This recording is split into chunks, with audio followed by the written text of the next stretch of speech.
Hey YouTubers, Grimmy Dragon here, and once again it's review time! Today we are taking a look at the last three figures of the Transformers Subscription Service 5.0, which are the last of the Transformers Collector Club figures. Ever. So yeah, let's begin. We are going to start off with the subscription exclusive Shattered Glass Starscream. A repaint of Combiner Wars Skydive, Starscream has a very Jetfire-like color scheme. The deco pattern, however, is a bit more unique in style, using more black detailing than Jetfire does. Robot mode reveals that Starscream is using the head from the Unite Warriors Ghost Starscream, which was previously a Japan-exclusive head sculpt. Far more paint seems to be used in the robot mode, as the visuals are quite striking and harken back to his BotCon figure, which used the Cybertron Voyager Starscream mold. He includes a red double-barreled rifle and a translucent red missile launcher hand-foot gun. While each weapon looks great in his hands, there are no other places to store them where they look right.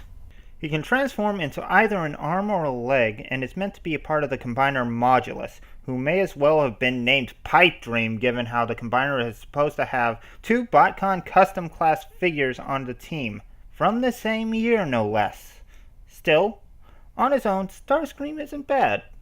Next up we have Counterpunch, and it's only Counterpunch this time. Sadly, there is no swapping between Autobot and Decepticon, but I don't mind so much since the club already gave us that.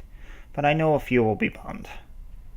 Counterpunch was rather unlucky this time since he uses the Wheeljack mold, which is one of the worst of the Combiner Wars Deluxes. That said, the paint job is significantly better than Wheeljack's, not that it's hard to top him in that respect. The paint-ups are solid and well placed, although he's missing his taillights. A bit of a bummer there, but what can you do? Robot mode looks pretty good. The head is a new sculpt and looks great. The paint does a great job of conveying how he is meant to be a mix of both his punch and counterpunch identities, and the weapons bring that point home. You can also use the hand-foot gun with the club's previous punch to pose the figures together. All in all, he's a win.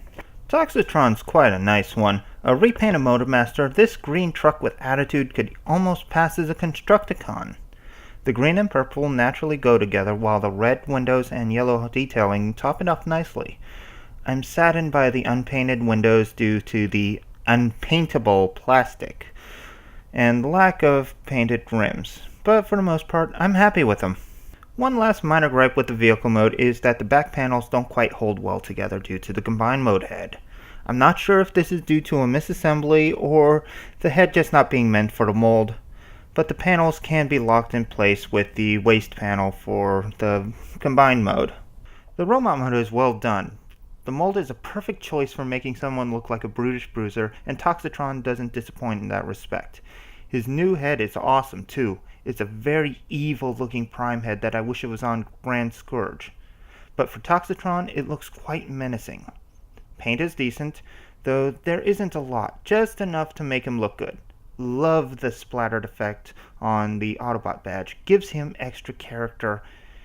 His weapons are a small sword and gun that can combine into a bigger sword. The bigger sword looks great on him, and he strikes me as the up-close and personal type. The main event is naturally the combined mode.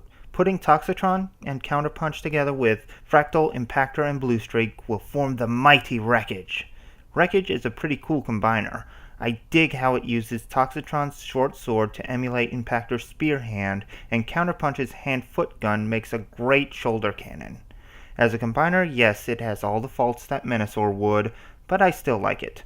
It's nice to see the Ultra Prime head on the Menasor torso, even with the problems it seems to cause for Toxitron, and I wish more mix and match options existed for the combiner heads.